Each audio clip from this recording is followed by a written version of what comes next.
All right, so this is the bedroom. Bedroom number one. As you can see, it is a very nice sized bedroom. They can get plenty of furniture here, a bed, two end tables, maybe even a couch even. And this is not even the master. So this is bedroom number one. If you come this way, we have updated the bathroom area. As you can see, this is an older style tub. But what we did was we had everything painted. We had the tiles painted. This, as you've seen in many of the other videos that I've had, we always paint our tiles with an epoxy. It's not like a normal paint.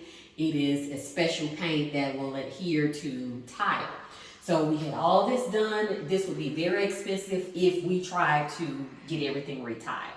So this is a Jack and Jill bedroom, what they call it, bathroom. This is what they consider a Jack and Jill bathroom. And the reason why they call them Jack and Jill is because you can have one room on one side and then the other on the other side, and they can share one bathroom instead of actually having two separate bathrooms. So this brings us into bedroom number two, which is a little smaller than the other one, but it's still a nice sized bedroom.